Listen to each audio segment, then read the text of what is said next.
दुनिया भर के बाजारों से आज फिर से हैं मिले जुले संकेत और कल हफ्ते की पॉजिटिव शुरुआत करने के बाद आज सुस्ती के साथ होगी फिर से शुरुआत। किन लेवल्स पर मिलेगा सपोर्ट और कहां होगी रुकावट और ऐसे में क्या हो आपकी स्ट्रेटेजी आज के लिए, इसी पर है फोकस। स्वागत है आप सबका शेयर बाजार लाइव में। नमस्कार, मैं हूं अनिल सिंघवी। नमस्कार, मैं हूं दीपांशु भंडारी। एक्शन के लिए हो जाइए तैयार। अनिल जी, थोड़ा बाजार में भी हम देख रहे हैं एक दो दिन में थोड़ा स्टेबल संकेत लौटे हैं। कल हमारे बाजार में स्टेबल थे, ग्लोबल मार्केट्स भी ठीक ठाक थोड़ा संभले हुए हैं जी। उसी पर समझना है कि कैसा रहेगा एक्शन। पहले तो बताएं आज के ट्रिगर्स क्या कह रहे हैं। ट्रिगर्स सिर्फ अमेरिकी बाजारों से मिले जुले हैं, जहां अमेरिकी बाजारों में डाउ में थोड़ी कमजोरी देखने को मिली 35 अंकों की। हालांकि रिकवरी अच्छी हुई, निचले स्तरों से 200 अंक रिकवर होकर, लेकिन फिर भी कमजोर रहा। नैस्डैक 200 अंकों का बड़ा उछाल दिखाता हुआ नजर आया। लेकिन सबसे बड़ी हाईलाइट जो है कल के सेशन की अमेरिकी बाजारों की, वो है अमेरिका के बॉन्ड यील्ड्स। 10 साल की बॉन्ड यील्ड 2007 की ऊंचाइयों पर, यानी कि लगभग 15 साल की ऊंचाइयों पर बॉन्ड यील्ड्स पहुंचते हुए दिख रहे हैं 4.35% के आसपास, और ये चिंता की बात है। आज एक और बड़ा डेवलपमेंट जो होने जा रहा है, हमारे भारत में बनने वाली कारों की रेटिंग भारत एनकैप इसके तहत की जाएगी।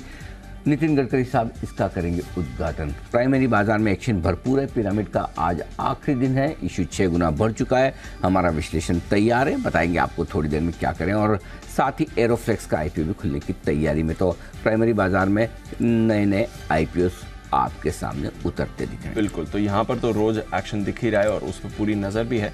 थोड़ी देर में दोनों आईपीओ पर हम बात भी करेंगे एलजी के साथ। बट एक बार थोड़ा अमेरिका की बात समझते हैं सर।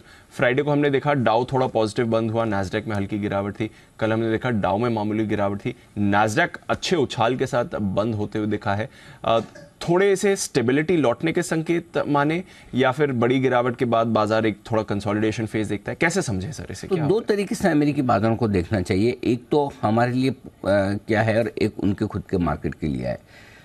अगर अमेरिका के खुद के बाजारों को देखा जाए तो अमेरिकी बाजारों में कोई खास ऐसे संकेत अच्छे डाउ से नहीं है। जी सर, हम कल बंद हुए 125 पॉइंट ऊपर डाउ फ्यूचर्स से। उसके हिसाब से एक मजबूत ट्रेडिंग सेशन होना चाहिए, लेकिन उतनी मजबूती के साथ खुले ही नहीं। खुलने के बाद फिसले भी, फिसलने के बाद मिड सेशन से डाउ रिकवर होता हुआ दिखा है। तो रिकवर होकर थोड़ी हल्के नुकसान के साथ बंद हुआ। लेकिन इसके विपरीत नैस्डैक में मजबूती अच्छी खासी दिखी। और नैस्डैक की मजबूती आप सोचेंगे अरे ये क्या हुआ है कि नैस्डैक तो इतना मजबूत है 200 पॉइंट और डाउ अलग डायरेक्शन में। तो नैस्डैक की मजबूती के पीछे इनके जो दिग्गज स्टॉक्स है उनमें स्टॉक स्पेसिफिक एक्शन काफी हुआ है, उस वजह से मजबूत होता हुआ दिखा है। मेरे ख्याल से एक तो टेस्ला को लेकर अच्छी रिपोर्ट्स आती दिखी, उन्होंने टारगेट्स बढ़ाए, उसको लेकर फायदा हुआ।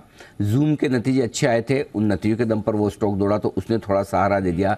एनवीडिया जो चिप बनाने वाली कंपनी है, सेमीकंडक्टर्स वाली जो कंपनी है, उसके नतीजे अच्छे आ सकते हैं, उस उम्मीद में वो स्टॉक भी भागा है। तो स्टॉक स्पेसिफिक एक्शन नैस्डैक को बढ़ाता हुआ दिखा है। तो नैस्डैक के बढ़ने के पीछे की वजह कोई बाहर का इकोनॉमिक एनवायरनमेंट नहीं है। नैस्डैक के जो कंपोनेंट वाले वजन रखने वाले जो स्टॉक्स हैं वो मजबूत हुए हैं।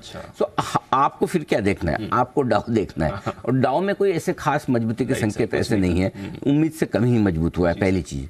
दूसरी चीज जो हमारे लिए ज्यादा इंपॉर्टेंट संकेत है, जिसकी मैं बार बार बात करता हूं कि हमें दो ही चीजों पर फोकस करना है। सबसे पहले डॉलर इंडेक्स पे, कि डॉलर इंडेक्स कहां जा रहा है। जब तक डॉलर इंडेक्स में नरमी के संकेत ना आए तब तक इक्विटी मार्केट्स के लिए दुनिया भर में बढ़ना मुश्किल है। 103.50 से 103.20 हल्के से नरम हुए हैं, लेकिन कोई खास नहीं, रुके हैं। बढ़ना, डॉलर इंडेक्स बढ़ना रुका है, घटना शुरू नहीं हुआ। तो इसके विपरीत एक जो चिंता की बात और अमेरिका में होती दिख रही है, जिस पर आपको हमें फोकस करना है दीप, वो है बॉन्ड यील्ड्स।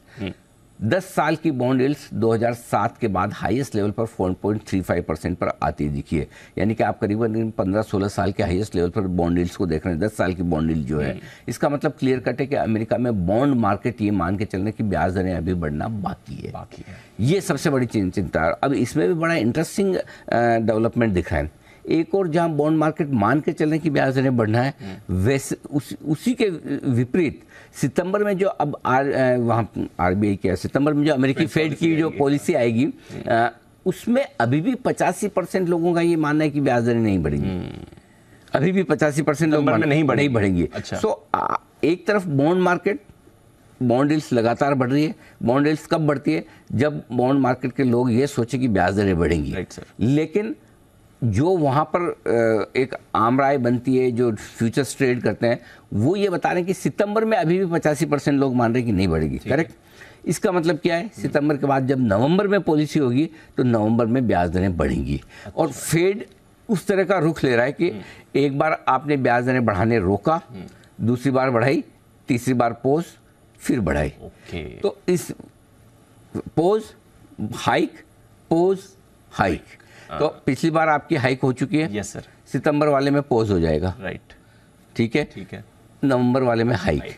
तो इस चीज को अमेरिकी बाजार डिस्काउंट करने की कोशिश कर रहे हैं। मतलब मेंटली तैयार हो रहे हैं कि रेट तो बढ़ने हैं, तैयार हो रहे हैं। बॉन्ड मार्केट तो तैयार है, लेकिन टाइमिंग सितंबर में बढ़ना है कि नवंबर में बढ़ना है। तो अब टाइमिंग के हिसाब से देखिए, 10 साल का बॉन्ड है तो उसको 2 महीने पहले बढ़े या 2 महीने बाद बढ़े फर्क नहीं पड़ता, वो तो 10 साल का बॉन्ड है ना। राइट, 10 साल बाद मैच्योर होना है। तो इसलिए बॉन्ड मार्केट का रिएक्शन अलग है, क्योंकि आप ये कभी कंफ्यूज ना करें कि बॉन्ड मार्केट तो कह रहा है कि 4.35 पर आ गई है आपकी रेट और बढ़नी है, तो फिर सितंबर की मीटिंग वाले लोग क्यों मानने की नहीं बढ़ेगी 85 पर, ये अलग से कैसे सोच रहे हैं। शॉर्ट टर्म और लॉन्ग टर्म थिंकिंग का फर्क है। लॉन्ग टर्म थिंकिंग मान के चलने की ब्याज दरें बढ़नी है, शॉर्ट टर्म में ये मान के चलने की अभी नहीं अगली पॉलिसी में, लेकिन बढ़नी पक्की है। यानी कि एक hike, one and done, not done, not done, clearly not done. हाँ, तो एक तो और बढ़नी तय है। अब एक के बाद और बढ़ेगी क्या, उसके लिए अभी थोड़ी जल्दबाजी है। अभी थोड़ा देखो आराम से, अभी तो नवंबर की पॉलिसी में टाइम है 2-3-4 महीने का। वो सारी दिक्कतें, और दूसरी चीज क्या हो रही है दीप के, माहौल जो बन रहा है ना अभी ग्लोबली, वो वापस है ना महंगाई बढ़ने वाला माहौल बन रहा है। हाँ सर, ये तो है। क्योंकि ना अभी जैसे आपने कल वो खबर बताई हमें पनामा नहर वाली, कि वहाँ पर बड़े इशू हो रहे हैं, सप्लाई 200 जहाज अटके पड़े हैं, पानी नहीं है नहर में, जहाज निकले तो कैसे निकले। ठीक है, स्वेज नहर में जहाज आड़ा हो गया था तो अटक गए, चलो वो तो फिर भी आप मेहनत कर लो। अब पानी कब आएगा ये तो आपके हमारे किसी के हाथ में थोड़ी है। जब आएगा तब आएगा, नहीं आएगा तो अटके पड़े हैं। तो सप्लाई साइड इश्यूज आ रहे हैं, सप्लाई साइड इशू होते हैं, महंगाई ऐसे भागेगी, है ना। तो कच्चा तेल वापस आपका 70-72 से 85 आ गया, 85 पे रुका हुआ है, अटका हुआ है, नीचे नहीं जा रहा है। हाँ, तो आई थिंक थोड़ा सा महंगाई बढ़ने का डर वापस लौट रहा है। कितनी बढ़ेगी देखने वाली बात है, डर बिल्कुल आ रहा है। सो आई थिंक दोनों चीज़ों को लेकर आपको समझना चाहिए। तो इसलिए बॉन्ड यील्ड्स जो बढ़ रहे हैं अमेरिका के, और अपने सिंपल एक ही फॉर्मूले पे चलना है। ज़्यादा है ना चीज़ें देखोगे तो वो क्या है, आपको समझ ही नहीं आएगा कि करना क्या है। बॉन्ड यील्ड्स, डॉलर इंडेक्स, दो चीज़ें देखो और डिसाइड करो। डाउ से ज़्यादा देखना, नैस्डैक से ज़्यादा देखना इंपॉर्टेंट। डाउ, नैस्डैक, डाउ फ्यूचर्स तो आप minute to minute, day to day basis पे देख लेते हो, लेकिन जब तक बॉन्ड यील्ड्स घटना शुरू ना हो या और बढ़ना रुक जाए, जब तक डॉलर इंडेक्स घटना शुरू ना हो, तब तक इक्विटी मार्केट के लिए बड़ी तेजी दिखाना मुश्किल है। अब आप घटें कितना वो अलग बात है, लेकिन बढ़ना मुश्किल है, ये बात क्लियर कट है ग्लोबल मार्केट्स के लिए। फिर तो बाकी कभी किसी दिन नैस्डैक को से रिलेटेड कुछ शेयरों में कुछ अच्छी खबर आएगी, भाग जाएंगे, वो एक अलग बात है। बट ग्लोबल सपोर्ट अभी भी जैसा चाहिए ना वैसा नहीं है, नहीं मजा नहीं है। ऐसा नहीं कि सुबह जो रात को डाउ बंद हुआ देखे सुबह देखा अरे वाह, और डाउ फ्यूचर देखे माँ मजा आ गया, चलो आज तो कुछ खरीदते हैं, वो वाली फीलिंग कहाँ है। वैसा नहीं है, समझ गया। मतलब खाली आप थोड़ा मिड कैप स्मॉल कैप को छोड़ दो, जहाँ पे एक्शन बढ़िया है कि चलो ये इंडिया स्पेसिफिक है, ये हमारे स्टॉक है, हमारे फंड मैनेजरों के हाथ में है, पैसा भी यही mid cap small cap funds में आ रहा है इंडिया में, तो ये तो घटने वाले नहीं है, चलो इसमें स्टोरी ठीक है, ये ले लेते हैं, वो वहाँ तक ठीक है। उसके बियॉन्ड मार्केट में सुबह उठ के 9 बजे आप सोचो, या 7 बजे डाउ फीचर्स देख के, गिफ्ट निफ्टी देख के, किस दिन आपने सोचा पिछली बार कि आज तो खुलते ही खरीदूंगा बहुत सारा, वैसा नहीं, भर भर के खरीदूंगा। तो वो वाली फीलिंग मिसिंग है थोड़ी सी, कि एकदम से बहुत सारा सुबह सुबह जल्दी से लेने की जो, हाँ ले लेंगे, कहाँ जाने वाला है, आज नहीं कल, 9 बजे नहीं, 2:30 बजे, 2 बजे, 1:30 बजे, you know this is the feeling actually. तो आराम वाली फीलिंग है कि हड़बड़ी नहीं खरीदने की किसी को भी अभी तक तो नहीं, अभी नहीं। ठीक है, समझ गया सर। तो थोड़ा जो कल फिर हमारे बाजार का रीबाउंड था, इसको भी समझाइए। इसे एक रीबाउंड समझें या फिर टेक्निकल लेवल से थोड़ा बाउंस बैक समझें, क्योंकि कल पार्टिसिपेशन बढ़िया था अक्रॉस द बोर्ड। सिवाय पीएसयू बैंक के सारे सेक्टर मजबूत थे, मिड कैप स्मॉल कैप में एक्शन था, फ्रंटलाइन इंडस्ट्रीज में एक्शन था। तो इस रीबाउंड को कैसे देखना है, कितना भरोसा करना है इसमें? दीप देखिए, सिंपल सी चीज है, हल्की फुल्की रिकवरी अपनी जगह है, और एक तो मतलब है ना, वो एक तो रिलीफ रैली होती है और एक बिलीफ रैली होती है। राइट, ये कौन सी थी? ये रिलीफ रैली है, बिलीफ रैली नहीं है। अच्छा, बिलीफ नहीं है। मतलब आप एकदम मतलब मुझे ये बताओ, कल जिसने भी खरीदा, आप सर्वे करवा लो, कितने लोग ये कह देंगे कि हाँ भाई अब वापस 19,250 नहीं आएगा? नहीं, कोई नहीं कहेगा। करेक्ट, कोई नहीं कहेगा। सो इसका मतलब क्या, रिलीफ ले लिए, थोड़ा ओवरसोल्ड मार्केट है, हल्का मार्केट है, ग्लोबल सपोर्ट थोड़ा आता हुआ दिख रहा है, तो चलो थोड़ा ले लेते हैं यहाँ पर, है ना, अच्छे सपोर्ट के आसपास है, थोड़ा घटा हुआ है। और एफआईज भी जो बेच रहे हुए, अच्छा चलो ठीक है, 83 हो गया हमारा रुपया, मार्केट ऊपर से 5% करेक्ट हो गया, 4% करेक्ट हो गया, स्टॉक थोड़े ज़्यादा करेक्ट हो गए, तो थोड़ा रुकते हैं। अच्छा, तो ये थोड़ा रुकने वाली मामला है। लेकिन इसमें प्रॉब्लम क्या है कि अगर हल्का सा रुकता भी है मार्केट, तब भी थोड़ी खरीदारी आ जाती है, वो आपने आते हुए देखा। तो ये हल्की फुल्की शॉर्ट कवरिंग, हल्की फुल्की खरीदारी है।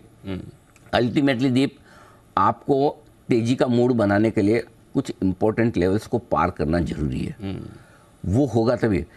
अभी मुझे जो लग रहा है वो ये कि बाजार थोड़ा सा है ना, वो टाइम वाइज कंसोलिडेशन, जिसको क्या कहना चाहिए, टाइम पास करने के मूड में, शुद्ध हिंदी भाषा में टाइम पास करेगा इधर ही, न उसको बड़ी तेजी करनी है न बड़ी मंदी करनी है। अगर 19,200 250 के सपोर्ट लेवल को तोड़ देता है तो 18,800 19,000 स्ट्रॉन्ग सपोर्ट में चला जाएगा, अगर ऐसा होता तो। 19,550 19,650 की हायर रेंज है, उसको अगर पार कर लिया, टिक गए, तो 20,000 हो जाएगा। और जब तक ये दोनों ही अगर मगर नहीं होते हैं, तब तक वही ये पड़ा है, 19,200 19,300 की रेंज में आते ही सपोर्ट आ जाएगा, 19,550 19,650 की रेंज में आते ही सप्लाई आ जाएगी, कुछ नहीं। तो इसको time wise correction, time wise consolidation बोलते हैं। ये हो रहा है, इसको होने दो। इस होने की प्रोसेस में बहुत सारे लोग थक जाते हैं, ट्रेडर्स को ज़्यादा मज़ा नहीं आता, इन्वेस्टर्स कन्फ्यूज रहते हैं कि इसके बाद घटेगा कि बढ़ेगा, है ना, प्रॉफिट आया हुआ है ले लूँ कि रुकूँ, पैसा लगाना है अभी लगा लूँ थोड़ा और घटेगा। तो ये कंफ्यूजन वाले सवाल ज़्यादा तब आते हैं, एक तरफा मार्केट में कभी नहीं आते। जोर जोर से घट रहा है, सबको पता है कि बेच दो, आज बेच दो, कल नीचे, कल नहीं बेचा तो परसों नीचे। और तेजी के मार्केट में अभी ले लो, नहीं तो दोपहर में महंगा लेना पड़ेगा, कल और ज़्यादा महंगा। करेक्ट सर, है ना। सो वो ये वन साइडेड मार्केट में डिसीजन आसान हो जाता है लोगों का, लेकिन इस तरह के मार्केट में बड़ा मुश्किल काम है। सो ऐसी सिचुएशन में आपको बेहतर ये कि बजाय मार्केट पे कॉल लेकर कि 18,800 होगा या 20,000 होगा, उसके बजाय आप अपने स्टॉक्स पर फोकस कर लें। अगर आपके पास ढंग ढंग के quality mid cap small caps हैं तो वहाँ तो अभी लाइफ आई के आसपास मिड कैप इंडेक्स है, तो कोई समस्या है नहीं, वहाँ बने रहें आप। लार्ज कैप्स हैं अगर आपके पोर्टफोलियो में, तो हल्की सी सावधानी आपको रखनी है कि स्पेशली उन स्टॉक्स में जहाँ एफआईज की बिकवाली आने का प्रेशर ज़्यादा है। फॉर एग्जाम्पल, अगर आपके पास लार्ज कैप फार्मा है, चिंता कैसी, आजकल तो एफएस के फेवरेट बने हुए हैं, कुछ और बेचेंगे ये लेंगे। पावर स्टॉक से तो चिंता कैसी, कुछ नहीं, कौन सा एनटीपीसी पावर ग्रिड घटता है, राइट। तो आपके पास क्या है उसको फोकस करके देख लो, बजाय इसके कि ओवरऑल मार्केट थोड़ा टाइम पास करेगा। न इसको बड़ी तेजी करनी है न बड़ी मंदी करनी है, शांति से वक्त बिताना। आप भी बताइए। और अगर आपको एक्शन देखना ही है, करना ही है, फिर भी के खतरों के खिलाड़ी हैं, हम तो रोज तलवार लेके उतरते हैं, कुछ न कुछ तो करके आया हूं तो कुछ करके जाऊंगा, वो क्राइम मास्टर गोगो टाइप। हाँ, फिर आपके लिए अदानी स्टॉक्स हैं। अच्छा, वहां पे करके ये सीरीज बचा हुआ जो समय, एक्शन वही होगा अदानी ग्रुप स्टॉक्स। और कभी भी आप अब तो जानते ही हैं अदानी ग्रुप के शेयरों में एक तरफा एक्शन होता नहीं है, दोनों तरफ बढ़ते भी वैसे घटते भी वैसे। तो अगर ट्रेडिंग करने का आपका स्टॉक स्पेसिफिक मन है, आपकी रिस्क लेने की ताकत है, तो फिर ये स्टॉक्स हैं, वहीं पर आपके लिए ट्रेडिंग का मौका है। खेलो इंडिया खेलो, वहाँ पर है। और स्टॉक्स में है वैसे, अदरवाइज 100%। ठीक है सर, थोड़ा इंडेक्स पर थोड़ा लार्ज कैप पर सावधानी बरतिए, अदरवाइज तो रोज की स्ट्रैटेजी है। अनिल जी आपको लेवल्स और बाकी सभी बताएंगे। अच्छा, आज आईपीओ मार्केट में भी एक्शन है सर, बात भी करेंगे। पिरामिड पे मैंने कहा था कि मेरी ओपिनियन तैयार है, बिल्कुल मैं दूंगा भी। इंटरेस्टिंग ओपिनियन है दीप। अच्छा, हाँ, आजकल के आईपीओ की जिस तरह की आ रही है उससे थोड़ा हट कर है। अच्छा, तो बिल्कुल सुनने समझने लायक होगी। और बाकी एरोफ्लेक्स भी खुल रहा है, तो उस पर भी करेंगे। 9 बजे आईपीओ मार्केट में करेंगे बात आपसे।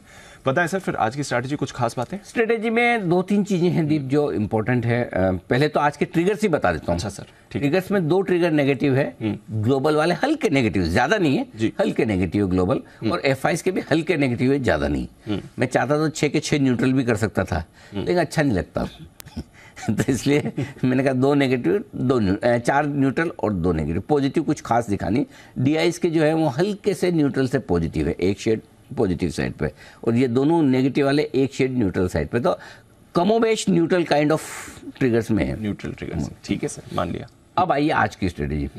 आज दो चीजें थोड़ी सी ठीक हुई है जी सर। एक, ग्लोबल मार्केट में कमजोरी से सुस्ती की तरफ आ रहे हैं। Yes sir.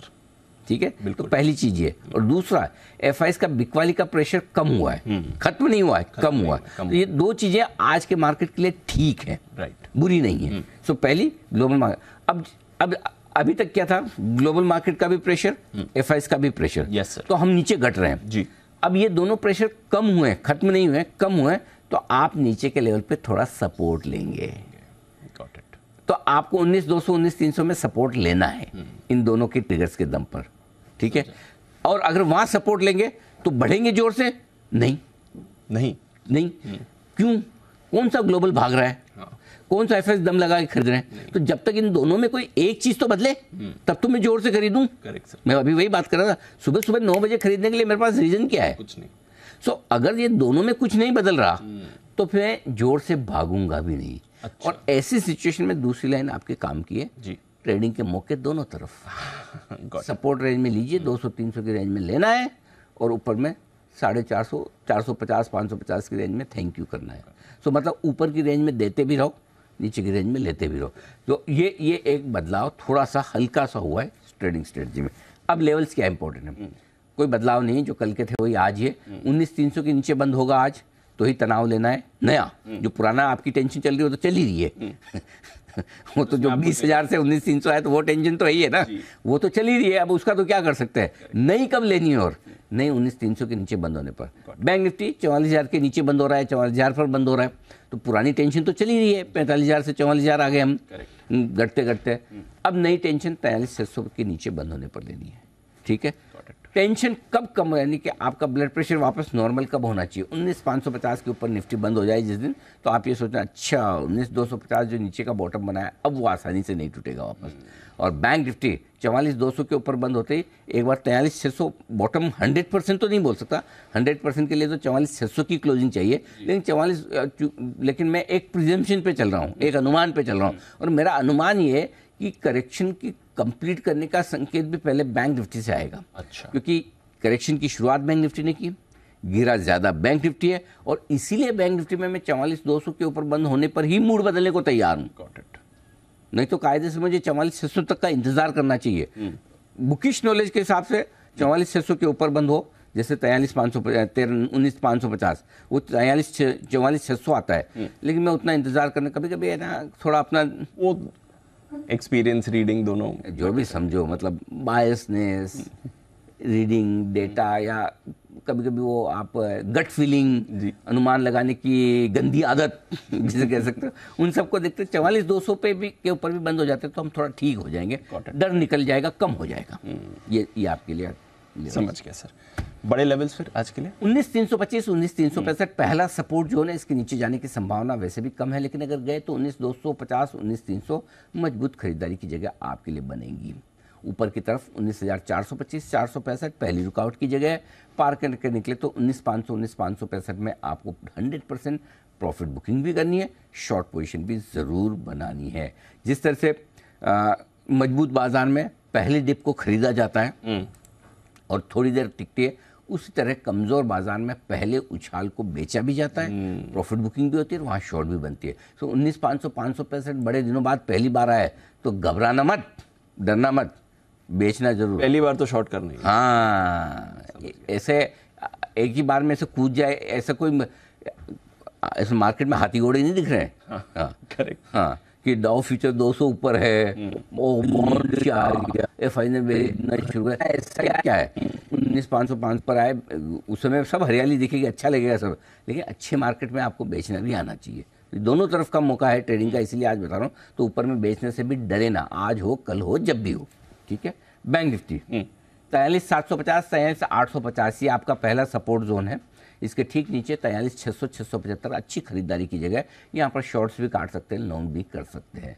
ऊपर की तरफ 44,150, 44,200 पहली रुकावट की जगह है, पार करके निकले तो दी फिर 44,400 44,525 अच्छी रेंज है जहाँ पर आप प्रॉफिट बुकिंग भी करें, शॉर्ट भी करें। बेसिकली 44,400 44,600 मेरे लिए फर्स्ट क्लास शॉर्ट करने की जगह है। वहाँ पर प्रॉफिट बुकिंग और शॉर्ट दोनों ही करना ही चाहिए 100%।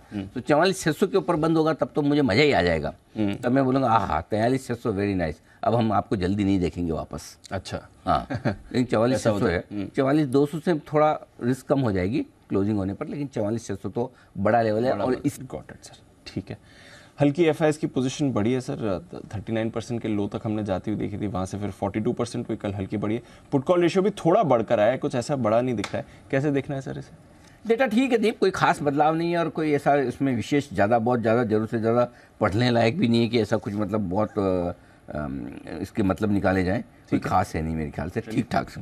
तो फिर स्टॉप लॉसेस की बात? हाँ स्टॉप लॉस थोड़ा सा ऊपर किया इंट्राडे वाला, कल 19,200 दिया था, आज 19,250 किया, बस उतना ही फर्क है। क्लोजिंग अपना 19,300 चल रहा है, वही चल रहा है।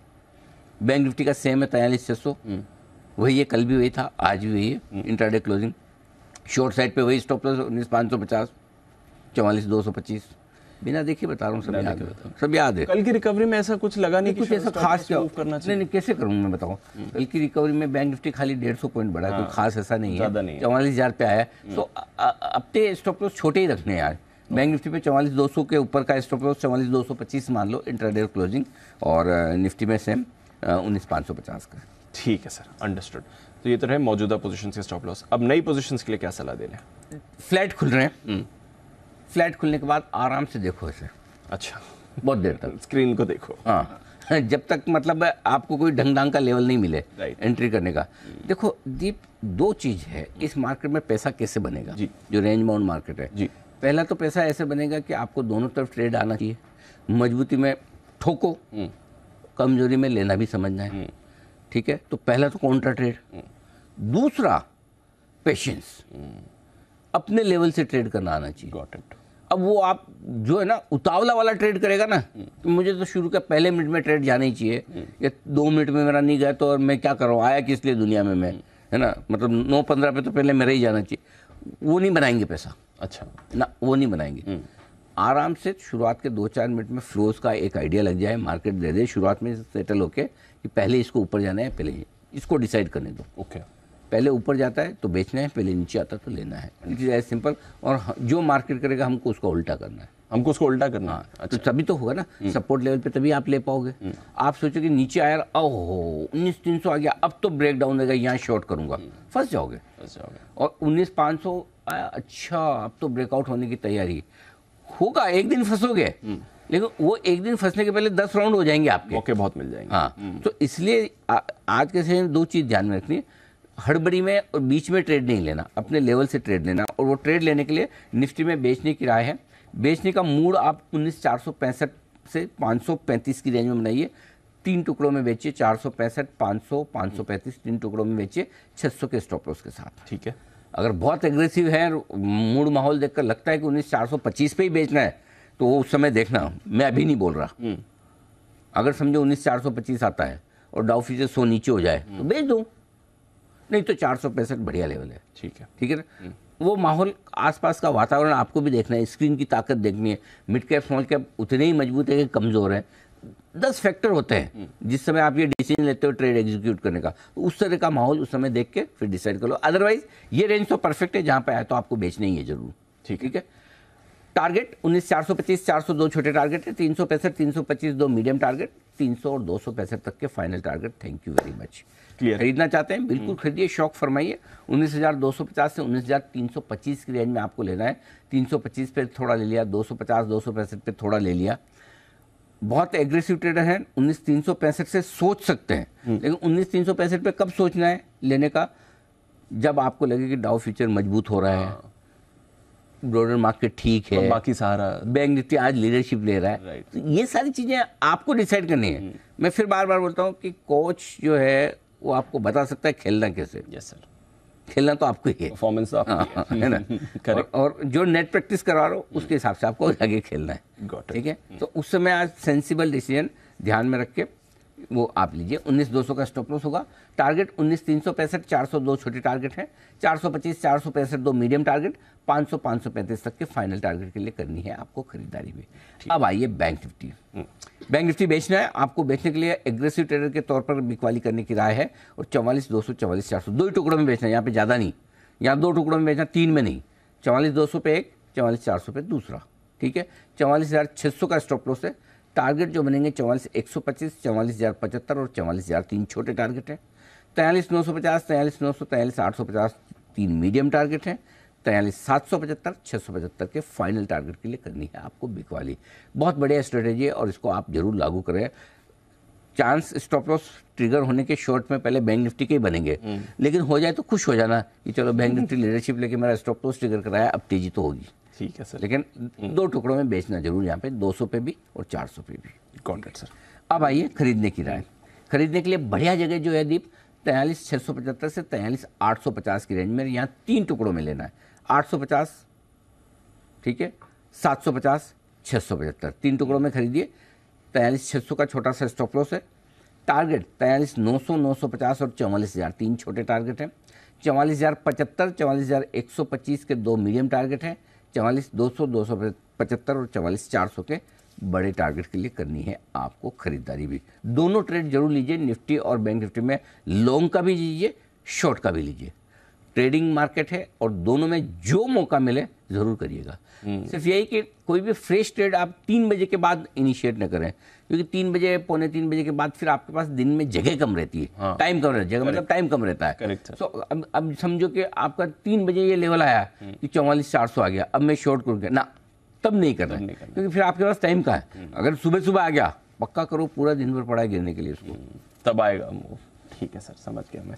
अच्छा, आपने कहा एफआईएस का थोड़ा एक्शन कम हुआ है, हाथ रोका है, कैसे देखें? क्योंकि कैश में तो खैर ठीक ठाक बिकवाली थी, बट हाँ थोड़ा फ्यूचर्स में कल एक्शन सुधरते हुए देखा सर। तो 1900 करोड़ की कैश में बिकवाली कोई छोटी नहीं है, बड़ी है, लेकिन 2077 करोड़ के स्टॉक फ्यूचर्स सामने खरीदे, तो जितना कैश में बेचा उतना स्टॉक्स ले लिए और 200 करोड़ की खरीदारी आपकी इंडेक्स फ्यूचर्स में। तो कोई ऐसा दमदार आंकड़ा नहीं है दीप जी, लेकिन एक चीज है जो इंटरेस्टिंग है। Yes sir. कल एफआईएस ने बेचा नहीं है, ना इंडेक्स बेचे ना स्टॉक, नेट नहीं बेचने पे भी आप ऊपर आ सकते हो। ओके, क्योंकि लेवल नीचे है। अब आप 20,000 पे नहीं लेने पे आप टिक नहीं पाओगे। Got it. आप 19,300 पे नहीं लेने पे गिरोगे नहीं। दोनों में फर्क है, दोनों में फर्क है ना। अगर नहीं बेचने पे गिरोगे नहीं, सॉरी, नहीं बेचने पे गिरोगे नहीं, 20,000 पे होते तो नहीं लेने पे आप टिक नहीं पाते। सो अब यहाँ एफआईएस का प्रेशर ना आए तो भी बाजार सस्टेन कर सकते हैं और थोड़ी खरीदारी आए तो बढ़ भी जाएंगे। तो ये एक बड़ा बदलाव है। लोकल फंड ने बड़े दिनों बाद वापस इन्होंने भी 625 करोड़ की खरीदारी की है। ठीक ठाक सी है, छोटी है, बहुत बड़ी तो नहीं, ठीक है। बाकी डेटा के हिसाब से एक ही इंपॉर्टेंट लेवल है 19,300, करीबन 1 करोड़ शेयरों का ओपन इंटरेस्ट हाईएस्ट है। 19,400, यहाँ भी 1 करोड़ शेयरों का ओपन इंटरेस्ट हाईएस्ट है। तो 19,300, 19,400 की रेंज को आपको थोड़ी देर टाइम पास करना है। 425 के पार निकल कर टिके तो खरीदारी हो जाएगी। इमीडिएटली आपके लिए जो रुकावट का लेवल है खुलते ही 400, 425, इमीडिएटली खुलते ही सपोर्ट का लेवल है 300, 325। ये फिनो डेटा आपके लिए निफ्टी पर। बैंक निफ्टी में एक और ब्रेक वही है जहां बंद हुए 44,000। 44,000 के पुट पर 31 लाख शेयर हैं, कॉल्स में 29 लाख शेयर, यानी 30 लाख शेयर, दोनों बराबरी का मामला, बंद भी वही में है, वहीं पर एक्शन है। 200 इधर 200 उधर। 44,200 आपका रुकावट, 43,800 सपोर्ट ब्रॉडली। ये बैंक निफ्टी के डेटा। Understood sir. चलिए, इंटरेस्टिंग रहेगा दिन। वायदा कारोबार में 11 के बाद 11 स्टॉक्स बैन में बने हुए हैं। मेट्रोपोलिस की कल फ्रेश एंट्री हुई है, बट उसके सामने ग्रैन्यूल्स आपके लिए बाहर भी आया है, बट 11 स्टॉक्स हैं आपके बैन लिस्ट में। चलिए, थोड़ी देर में आईपीओ पर भी लेंगे अनिल जी की राय। उससे पहले हमारी टीम है तैयार बताने के लिए आपको आज की खबरें, ट्रिगर्स और सारा ब्रोकरेजेस का एक्शन भी। नुपुर, मॉर्निंग बताएं, ट्रिगर्स और खबरें कौन सी लेकर आएंगे? Good morning. सबसे पहले जो इंडिया रेटिंग है भारत एंड कैप, वो आज लॉन्च होने वाली है। यूनियन मिनिस्टर नितिन गडकरी साहब इसे लॉन्च करेंगे, तो यहाँ पे रहने वाली है नजर। एक्सटेट डिविडेंड को लेकर सन टीवी में तो 6.25 रुपये का आपको एडजस्टमेंट इस स्टॉक में आते हुए दिखेगा। प्रधानमंत्री मोदी जी आज ब्रिक्स की जो समिट है वो अटेंड करने वाले साउथ अफ्रीका में, तो ये इवेंट पे भी रहने वाली है नजर। आईपीओ अपडेट बता देती हूँ, पिरामिड टेक्नोप्लास्ट का आज आखिरी दिन है, अब तक करीबन 6 गुना बढ़ते हुए दिखा है। रिटेल में देखेंगे तो 6.5 गुना का सब्सक्रिप्शन यहाँ पर भी आते हुए नजर आया। एरोफ्लेक्स इंडस्ट्रीज जिसका आईपीओ आज से ओपन होने वाला है, 24 अगस्त तक ये खुला रहेगा। प्राइस बैंड अगर देखें 102 से 108 रुपए के आसपास के, इशू साइज 351 करोड़ का है, OFS 190 करोड़ के आसपास का है और कंपनी ने एंकर बुक के जरिए करीबन 104 करोड़ रुपए जुटाए, जिसमें Nippon Life, Invesco, White Oak, Bank of India fund जैसे कुछ नाम आपको नजर आएंगे। रिजल्ट्स है और कार्गो टर्मिनल्स हाल ही में लिस्ट हुई थी, इसके नतीजे आते हुए दिखे, जहाँ पे कंपनी की आय करीबन 7% से बढ़कर आते हुए दिखे। इस क्वार्टर में कामकाजी लेवल पे देखेंगे तो आपको कमजोरी नजर आएगी, करीबन 30% की गिरावट आपको कामकाजी मुनाफे में दिख रही है। मार्जिन भी 25% से घटके 16% के रह गए और मुनाफा भी 50% गिरकर इस बार सिर्फ 9 करोड़ के आसपास आते हुए दिखा है। यूनियन बैंक ऑफ इंडिया पे भी आज आपको रखनी है नजर, क्योंकि कंपनी की जो बोर्ड बैठक हुई थी उसमें QIP के जरिए जो बैंक है वो करीबन 5,000 करोड़ तक फंड जुटाने पर अब मंजूरी मिलती हुई नजर आई है। 91 का जो फ्लोर प्राइस रखा है QIP का और 24 अगस्त को बोर्ड बैठक होगी, जहां पे फाइनल अमाउंट और साथ ही साथ जो इशू प्राइस है उसका अनाउंसमेंट आते हुए दिखेगा। ओके, तो ये है आपके लिए कुछ इंपॉर्टेंट खबरें आज सुबह की। अरमान, मॉर्निंग, आपके पास कौन सी खबरें हैं?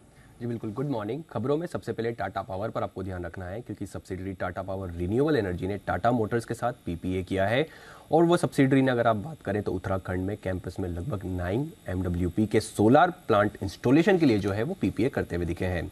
राइट्स और NHPC पर आपको ध्यान रखना है, क्योंकि कंपनी के साथ NHPC ने रेल इंफ्रास्ट्रक्चर फैसिलिटी के लिए MOU किया है। अरुणाचल प्रदेश में NHPC के हाइड्रो पावर प्रोजेक्ट के लिए जो है कंपनी MOU करती हुई दिखी है। ग्लेनमार्क फार्मा, यहाँ पर कंपनी की US की सब्सिडरी ने अमेरिका की department of justice anti trust division के साथ एग्रीमेंट किया है और ये जो एंटी ट्रस्ट डिवीजन के साथ सभी अदालतों कार्रवाई को हल करने के लिए जो है ये एग्रीमेंट करते हुए दिखे हैं। लेमन ट्री होटल, लगातार यहाँ पर खबरें आती रहती है। कंपनी ने भुवनेश्वर और कसौली में 2 प्रॉपर्टीज के लिए उन्होंने लाइसेंसिंग करार किया है। डिश टीवी और भारती एयरटेल, यहाँ पर आपको ध्यान रखना है, क्योंकि ट्राई ने रिकमेंडेशंस दी हैं DTH सर्विसेज से जुड़ी। उसमें उन्होंने ये कहा है कि DTH लाइसेंसीज जो हैं, जिनको हमेशा लाइसेंसिंग फीस जो है देना पड़ती है, अब आने वाले 3 साल में वो शून्य होगी। ग्लोबस स्पिरिट, यहाँ पर कंपनी में मोतीलाल ओसवाल फंड और Nifty mid cap 250 index fund ने हिस्सेदारी खरीदी है। उनकी हिस्सेदारी 4.9% थी, अब वो बढ़ के लगभग 5.1% के आसपास हो गई और ये 10 अगस्त को मार्केट ट्रांजैक्शंस के जरिए जो है हिस्सेदारी खरीदी गई है। और अंत में क्रिनेक्स माइक्रोसिस्टम की बात करें तो यहाँ पर संजीव कुमार और विंदर सिंह जो शेयर होल्डर्स हैं, उन्होंने लगभग हिस्सेदारी जो है वो बेची है, लगभग 3.45 लाख और 1.72 लाख। और अगर आप बात करें तो वहाँ पर समर्थन लाइफ साइंस लिमिटेड जो है उन्होंने लगभग 1 लाख शेयर्स वो खरीदते हुए दिखे। ओके, कुछ फंड एक्शन भी हुआ है और स्टॉक्स पर भी मूव हमें आती हुई दिखेगी। ब्रोकरेज का क्या कहना है आज जानते हैं कुशल के साथ FIR में।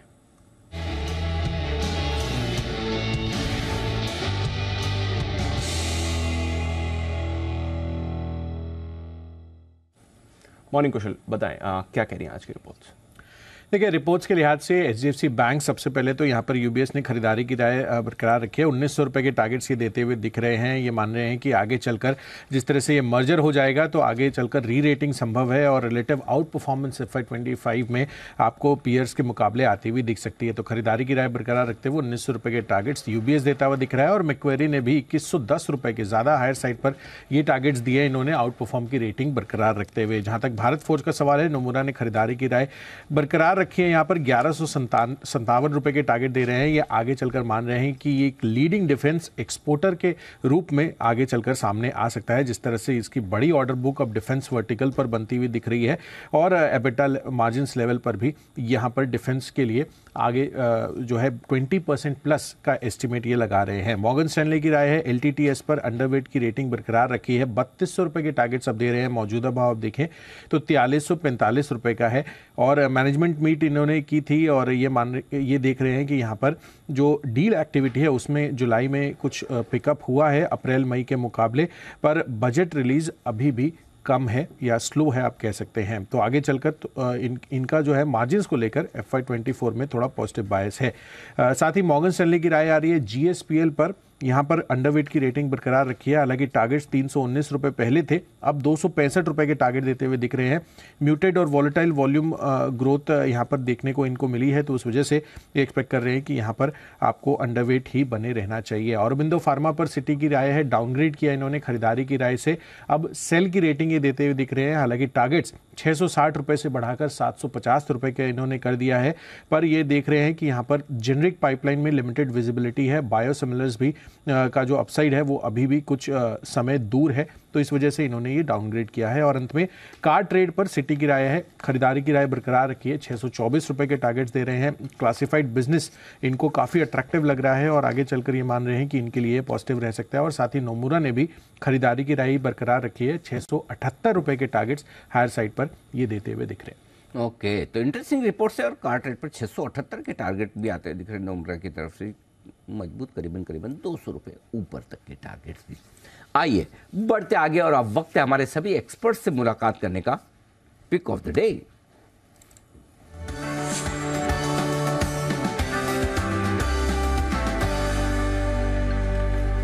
गुप्ता साहब नमस्कार, स्वागत है आपका। शुरुआत आप करें सर, आज बताएं sir, pick of the day. You are all in green.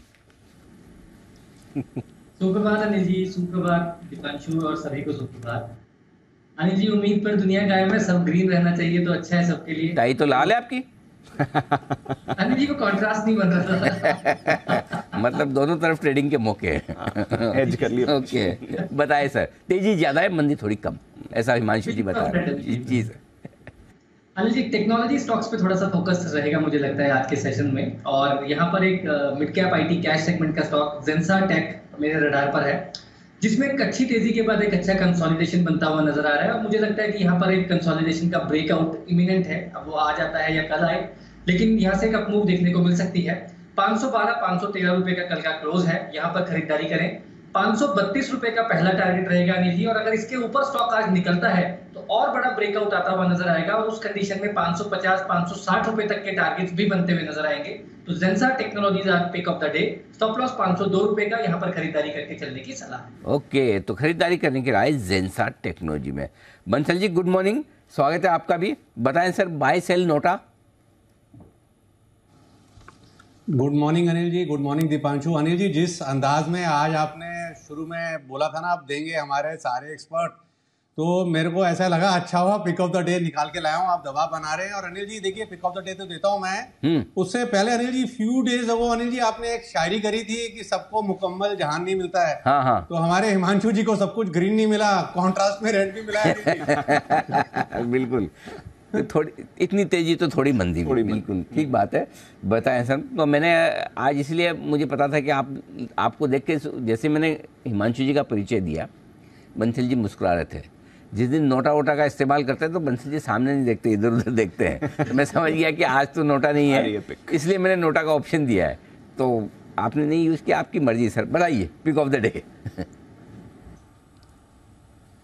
Pick of the day है अनिल जी मेरा एनएमडीसी पर खरीदारी की राय है। 118 रुपए 50 पैसे के अराउंड की क्लोजिंग है, और इसको 2-3 बार अनिल जी मैं रिकमेंड कर चुका हूँ। स्टॉक मूव नहीं करा है, मूव करेगा। 114 का स्टॉप लॉस लगाना है। जब लास्ट टाइम रिकमेंड किया था तब स्टॉप लॉस 111-112 के अराउंड था। टारगेट्स वही है, 127 रुपए के टारगेट्स हैं, 127 के टारगेट के लिए एनएमडीसी है pick of the day. Okay, NMDC में करें खरीदारी, ये राय बंसल जी की। अविनाश जी गुड मॉर्निंग, बताएं सर आपकी पसंद का share. Good morning Anil ji, good morning Deep. मेरे पसंदीदा शेयर जो कैपिटल गुड्स का जो फ्रंटलाइन प्लेयर है लार्सन एंड टुब्रो है। अनिल जी मुझे लग रहा है कि देखिए ऑलरेडी बायबैक तो 3000 रुपये में अनाउंस कर दिया है, लेकिन जिस प्रकार का ट्रैक्शन हमको पहले क्वार्टर में देखने को मिला, प्लस जिस प्रकार के नए ऑर्डर्स कंपनी को मिले हैं, हमारा मानना है कि FY24 कंपनी के लिए बहुत ही बेहतरीन रहेगा। यहाँ से भी एक अच्छी खासी अपसाइड आपको मिलेगी। तो मेरे ख्याल से ऑर्डर एग्जीक्यूशन अच्छा है, उसके बाद नए ऑर्डर्स अच्छे आ रहे हैं, प्लस इनका जो एक्सपोजर है डिफेंस इंफ्रास्ट्रक्चर स्पेस में, इसमें अच्छी तरह से ट्रैक्शन आने वाले साल में आपको देखने को मिलेगा। तो करीबन 2850 का टारगेट प्राइस लेके यहाँ पे एक छोटी पोजीशन बनाए। मुझे लग रहा है कि कम से कम अगले 6 से 8 महीने में ये कंफर्टेबली पॉसिबल है, और आगे जैसे जैसे ऑर्डर्स आएंगे और भी रेटिंग आएगी। तो ये मेरी तरफ से आज का ट्रेड। एलएनटी खरीदारी करने की राय आती हुई अविनाश जी की तरफ से आपके लिए 2850, लगभग 200 रुपये ऊपर के टारगेट बनेंगे आपके लिए। कुणाल जी का भी किया जाए स्वागत। कुणाल जी सुप्रभात, बताएं सर क्या है इरादा। सुप्रभात अनिल जी, सुप्रभात दीपांशु। अनिल जी खरीदारी का इरादा है और खरीदा है एलएनटी टेक्नोलॉजी सर्विसेज LTTS, जिसके चार्ट पर एक बड़ा ब्रेकआउट हमने कल के ट्रेड में आता हुआ देखा। स्टॉक ने 4300 की हर्डल को पार किया और ये ब्रेकआउट जो है मुझे लगता है नहीं जी कि स्टॉक को कम से कम 200 से 300 रुपए की तेजी इस ब्रेकआउट के दम पर बननी चाहिए, तो इन स्तरों पर बाय करके चलें। 4300 जो कि ब्रेकआउट का स्तर है उससे 10 रुपया नीचे 4290 पर स्टॉप लॉस रखकर खरीदारी करें। पहला टारगेट होगा 4450 का और इवेंचुअल टारगेट 4500 रुपए का, तो 4500 के टारगेट के लिए खरीदारी की राय है LTTS। ओके, तो L&T टेक इस पर करनी है आपको खरीदारी, ये काउंटर भी एक्शन में रह सकता है। आईटी पर रखनी है नजर, यहाँ पर आपको मूव आती हुई दिख सकती है। कल हमने देखा भी था आईटी में थोड़ा अच्छा एक्शन बना था, हालांकि आज मॉर्गन स्टैनली की रिपोर्ट ज़्यादा कन्विंसिंग नहीं है, 3200 का टारगेट दे रहा है, बट टेक्निकली यहाँ पर आपको मोमेंटम कल आते हुए दिखा था। एक स्टॉक जहाँ पर आज नेगेटिव ब्रोकरेज रिपोर्ट आई है और रिसेंटली बहुत बड़े एक्शन में रहा है वो है औरोबिंदो फार्मा। सिटी की तरफ से डाउनग्रेड आया है, बाय से सीधा सेल कर दिया है, टारगेट 750 का काट के सीधा 660 कर दिया, यानी कि करंट मार्केट प्राइस से करीब 200 रुपए नीचे का टारगेट है। अविनाश जी कैसे देखना है औरोबिंदो को, क्योंकि रिसेंटली स्टॉक में अच्छा मोमेंटम है बाकी फार्मा की तरह, बट यहां पर तो डाउनग्रेड आ गया है सर।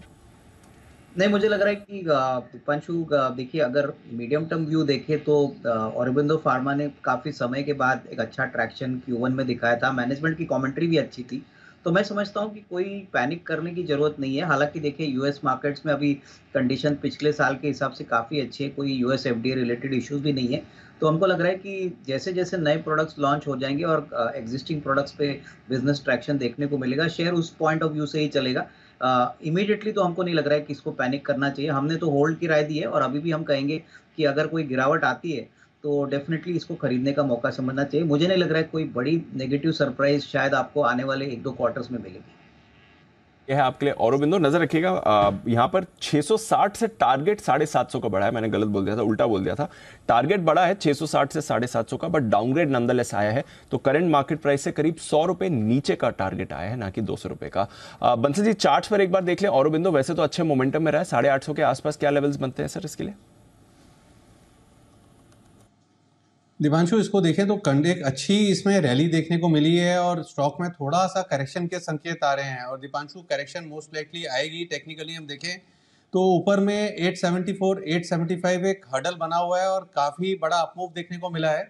तो दीपांशु जिन्होंने शॉर्ट टर्म के लिए ट्रेडिंग के नज़रिए से लिया हुआ है उनके लिए तो निकलने की राय है, और एक बार यहाँ पर ट्रेडिंग के नज़रिए से 840 के लेवल डिसाइसिवली टूटेंगे तो मोमेंटम एक बार को लॉस्ट होगा, तो एक बार साइड में होके बैठने की राय है। एक बार करेक्शन किस एक्सटेंट तक आता है, अगर आता है कि नहीं आता है देखना चाहिए।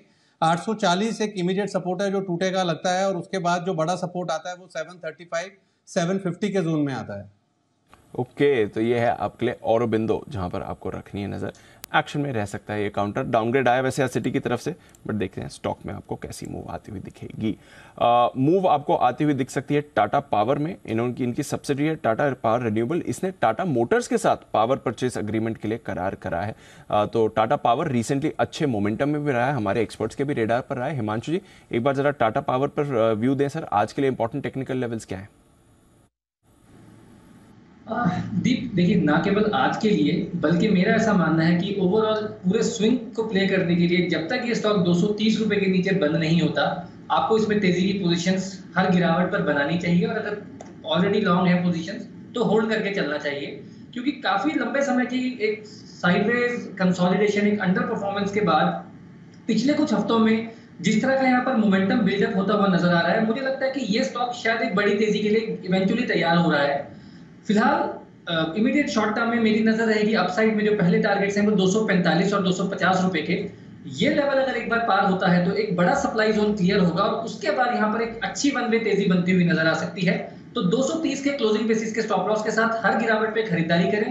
245 250 शॉर्ट टर्म यानी आज और कल के टारगेट्स, और अगर उसके ऊपर स्टॉक निकलना शुरू होता है तो डेफिनेटली आपको एक पोजिशनल व्यू बनाकर यहाँ पर तेजी की पोजीशन बनाकर बैठने की सलाह।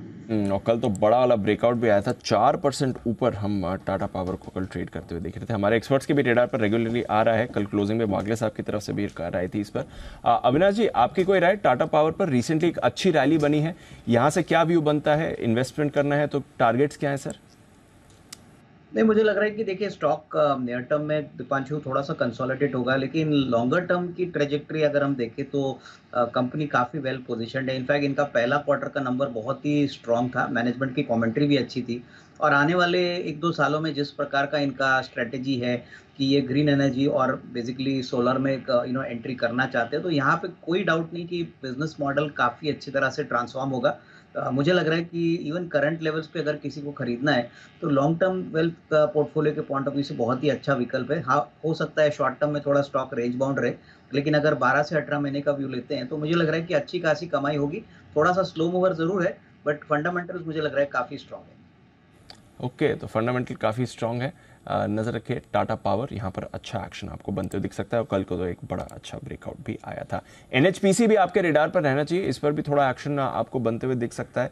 राइट्स और एनएचपीसी ने एक करार किया है, एनएचपीसी की रेल इंफ्रास्ट्रक्चर फैसिलिटी के लिए यहाँ पर करार किया है। अरुणाचल प्रदेश में जो एनएचपीसी का हाइड्रो पावर प्रोजेक्ट बन रहा है उससे संबंधित ये करार किया गया है कनेक्टिविटी और कंसल्टेंसी सर्विसेज के लिए। एक बार एनएचपीसी पे पहले लाइट लेंगे। कुणाल जी जरा देखें, पावर स्टॉक्स मोमेंटम में रहे, ये भी अच्छे एक्शन में रहा है। एनएचपीसी पर क्या व्यू है आपका सर? देखिए, बुलिश व्यू है।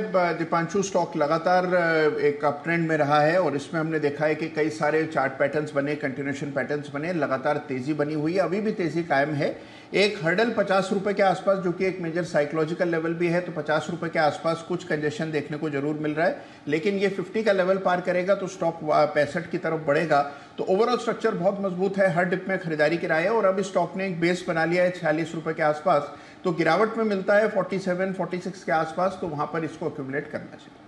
ओके, तो ये है आपके लिए एनएचपीसी। देखते हैं मूव कैसा रहेगा। NHPC, NTPC, Tata power, power grid, ये सारे स्टॉक्स आपको बढ़िया मोमेंटम में दिखे हैं। लेमन ट्री यहाँ पर भी रखिए नज़र। भुवनेश्वर और कसौली में 2 प्रॉपर्टीज़ के लिए इन्होंने करार किया है। ऑलमोस्ट ऑन रेगुलर बेसिस हम देखते हैं नई प्रॉपर्टीज़ के अपडेट इस पर आते भी रहते हैं। बंसल जी 3% ऊपर था कल लेमन ट्री, जरा इसका चार्ट एक बार देखें सर। दीपांशु, नो ब्रेनर है, काफी बड़ा ब्रेकआउट यहाँ देखने को मिला है, तो जिनके पास है होल्ड करें। 102 101 रुपए के अराउंड तो कंफर्टेबल बाई है, तो 1-2 रुपए ऊपर चल रहा है उनसे, तो जो रिस्क ले सकते हैं इन स्तरों पे भी दीपांशु बाय करना चाहिए। जिस तरीके का टेक्निकल स्ट्रक्चर है, 18 से 25% का अप मूव ये 1 से 1.5 महीने में दिखाने का दमखम रखता है। मोमेंटम, शॉर्ट टर्म, बीटीएसटी सब नजरिए से बेहतरीन कैंडिडेट है, तो एक ओवरवेट खरीदारी की राय है on Lemon Tree hotels.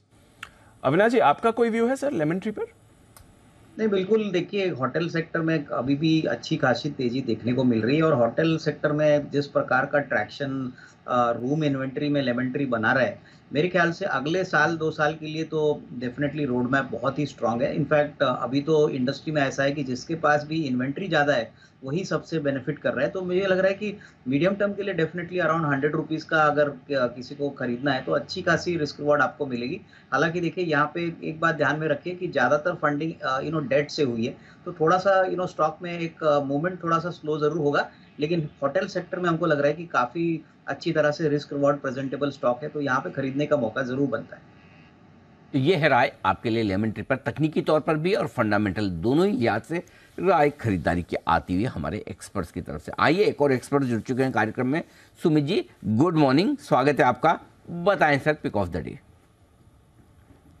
Good morning Anil ji, good morning Anil ji. Pick of the day के तौर पे सीमेंट सेक्टर पे नजर रखना चाहिए। सीमेंट सेक्टर के स्टॉक चार्ट्स के ऊपर बढ़िया दिख रहे हैं। जो स्टॉक मेरे रडार पे आया है वो है एसीसी। एसीसी के अंदर मोमेंटम बढ़िया बन रहा है। एसीसी यहाँ से ऊपर का मूव दिखाना चाहिए। 1970 के आसपास इसमें खरीदारी करके चलने का सलाह रहेगा। स्टॉक का जो नीचे में चार्ट्स के ऊपर सपोर्ट दिखाई दे रहा है वो 1930-1940 के पास का दिखाई दे रहा है, तो 1940 का इसके अंदर नीचे में स्टॉप लॉस बनेगा। और ऊपर में जो टारगेट देखने को मिल सकते हैं 2010 से लेके 2030 तक के लेवल ऊपर में एसीसी के अंदर देखने को मिल सकते हैं। तो 1940 के स्टॉप लॉस से एसीसी में खरीदारी करें। 2010-2030 तक के टारगेट इमीडिएटली शॉर्ट टर्म में देखने को मिलने चाहिए। एसीसी, इस पर रखनी है नजर। कल एसीसी अंबुजा दोनों में अच्छी मूव आती हुई दिखी थी। बाकी सीमेंट स्टॉक्स में भी हमने देख रहे थे थोड़ा एक बढ़िया रुझान बना हुआ था। यहाँ पर भी आपको एक्शन दिख सकता है। इंडिया सीमेंट्स हालांकि वायदा कारोबार के बैन में है, बट इस पर भी थोड़ा अच्छा मोमेंटम आपको होते हुए दिखा है। भारत फोर्ज, ये भी हम देख रहे हैं लगातार आपको एक्शन में आते हुए दिखा है। आज भी कुछ ब्रोकरेज रिपोर्ट्स भी आए हैं भारत फोर्ज पर। नोमुरा ने 1157 का टारगेट दिया है। डिफेंस अपॉर्चुनिटी की बात कर रहे हैं, ऑटो एंसिलरी बुक तो अच्छी है ही, डिफेंस अपॉर्चुनिटी यहाँ से नए ऑर्डर्स, लार्ज ऑर्डर्स आपको आते हुए दिखेंगे और 20% प्लस के मार्जिन आपको डिफेंस बिजनेस में आते हुए दिखेंगे। अविनाश जी, क्या व्यू होना चाहिए सर भारत फोर्ज पर? 980 के लेवल पर है।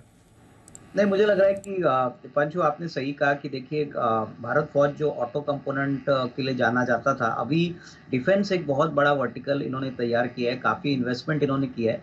सबसे बड़ी बात, इन्होंने इंडिया की सबसे एफिशिएंट और बड़ी आर्टिलरी गन डेवलप की है और इसमें हमको लग रहा है कि बहुत सारे ऑर्डर्स कंपनी को अगले साल 2 साल में मिलने की अपेक्षा रहेगी।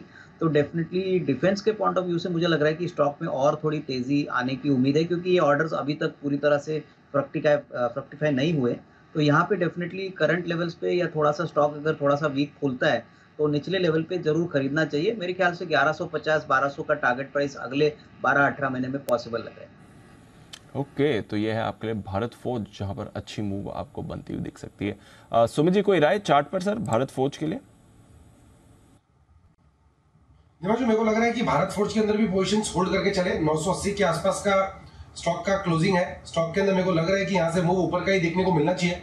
जिन्होंने पोजीशंस बनाया वो लोग होल्ड करें। ऊपर के अंदर 1000 प्लस के लेवल भारत फौज के अंदर जल्दी ही देखने को मिलेंगे। 1025 तक का मूव भारत फौज में ऊपर की तरफ देखने को मिल सकता है। तो लॉन्ग पोजीशंस होल्ड करें। कोई भी छोटा मोटा डिप आता है तो भारत फौज में खरीदारी करें।